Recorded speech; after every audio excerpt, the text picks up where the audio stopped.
It's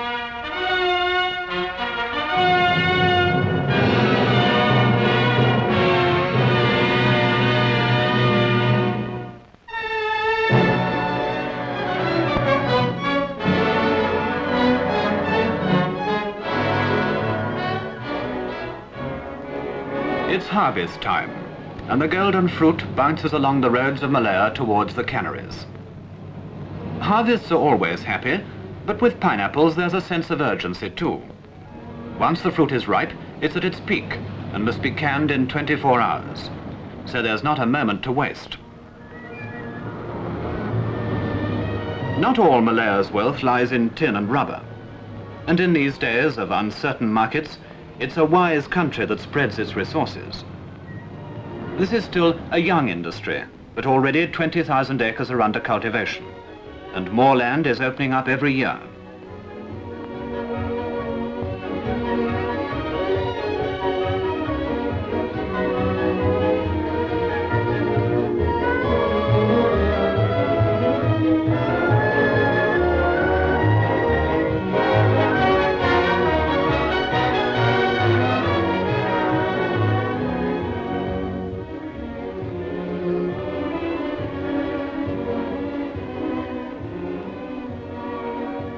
And so the fruit arrives at the factory, where hundreds of pairs of hands wait to prepare it for the dinner tables of the world. And the lorries turn back for more.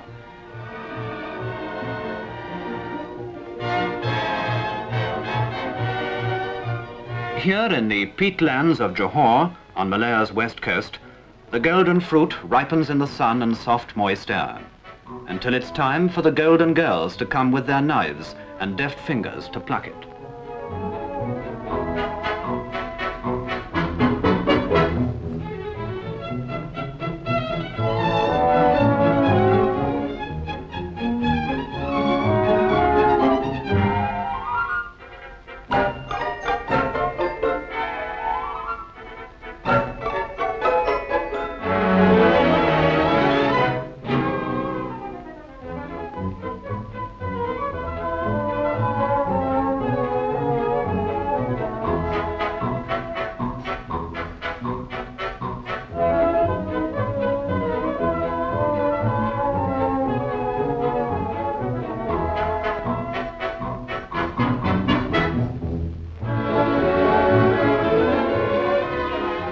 The pineapple is a native of South America, and like many other things Malayan, it's a heritage of the Spanish and Portuguese sailors of the 16th century.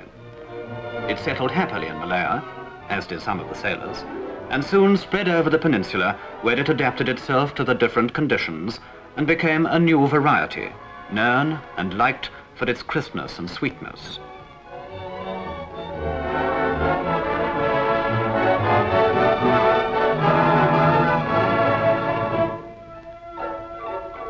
It's a hardy fruit, this naturalized Malayan, and a thick skin protects its delicate texture from any amount of handling. As for flavor, well, it's delicious.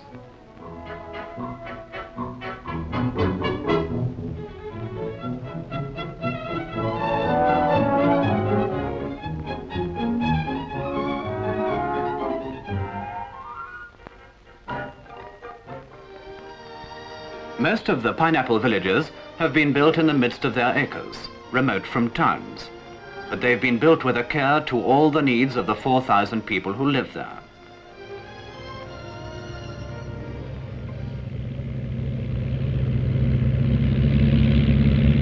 The pay comes in by air, but everything else can be found on the spot.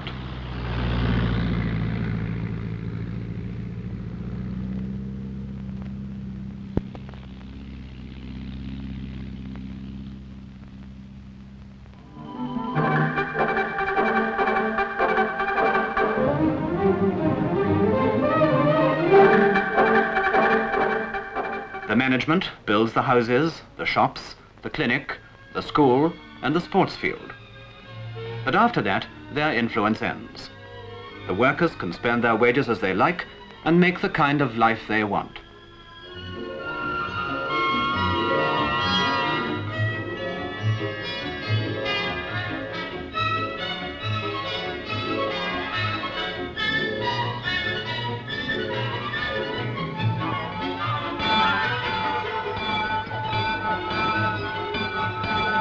There's regular work, there's a new house to live in, there's a school for their children. And even if the town is a bit raw, it can grow the way they want it to, for its people have all the energy and enthusiasm of pioneers.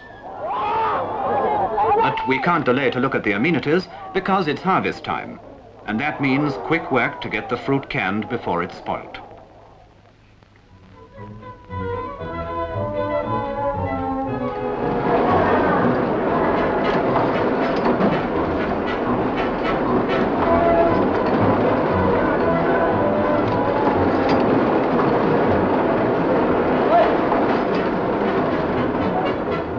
Daily checks in the cannery's laboratory ensure that the highest standards of quality are kept up. Some canneries specialize in research into new methods of canning, and any improvements which they discover are shared by the whole industry.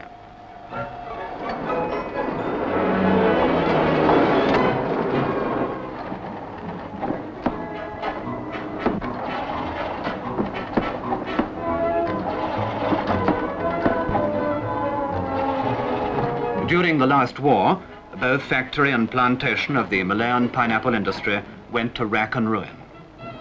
There's been a hard climb since for the industry to revive and win back its worldwide reputation. Today, it's well on its way to doing this, and greatly increased mechanization speeds output and keeps handling down to a minimum.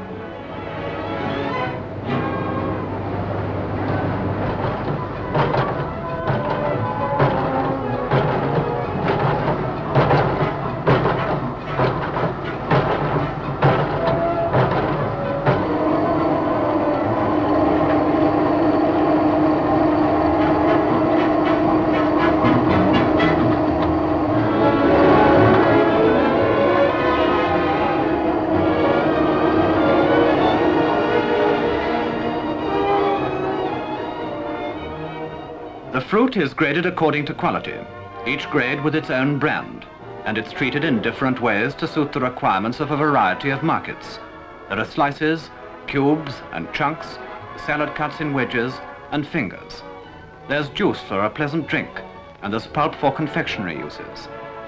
Under dozens of brightly colored labels, they roll out from the canneries to the shop windows of the world.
It's a well-organized industry. All the canneries, which include the plantations, are members of a central board, which works out a standard policy for cultivation, research, and sales. They consider every application for the opening up of new pineapple land, land is untouched jungle, and there's a back-breaking job in clearing it.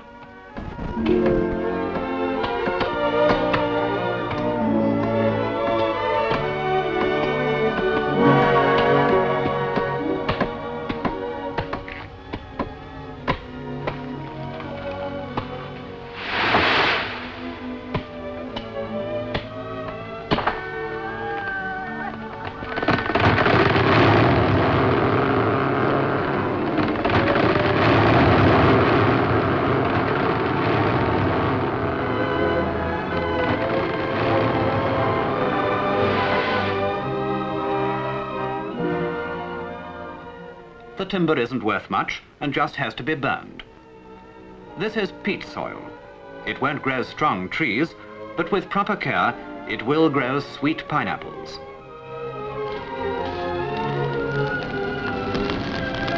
The burnt jungle gradually decays and serves its purpose by enriching the soil for the young plants.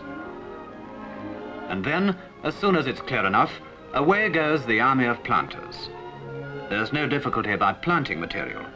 Nature has arranged that the mature pineapple puts out suckers, which will grow into fruit, and these can go straight into the ground.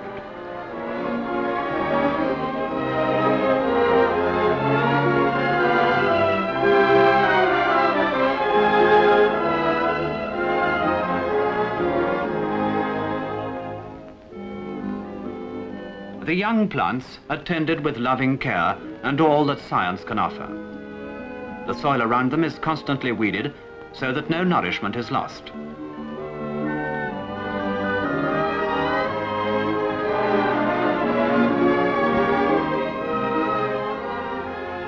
And fertilizer crystals give extra boost. Then the plants are sprayed with ammonia, which provides nitrogen. There are 2 harvests a year at present, with a 4-month gap between. To keep the canneries in round-the-year work, scientists are aiming to reduce the gap and give a continuous yield, with hormone solution which controls ripening. And so it grows. In a little over a year, a flower-like growth appears. A month later, it's recognizable as a pineapple. And 3 months later, it's the ripe fruit. This is the time to prune the slips so that the fruit grows larger, and the crown is topped so that it won't taper. And there it is, golden and luscious, with all that Malaya's sun and the skills of science can do. A final test by government chemists, whose job it is to keep all Malayan products up to high standards of purity, and the approval of an expert. It's perfect. And so the slices and chunks, the cubes and wedges, the juice and pulp from Malaya's Golden Queen are packed under a variety of brand names for the dinner tables of East and West.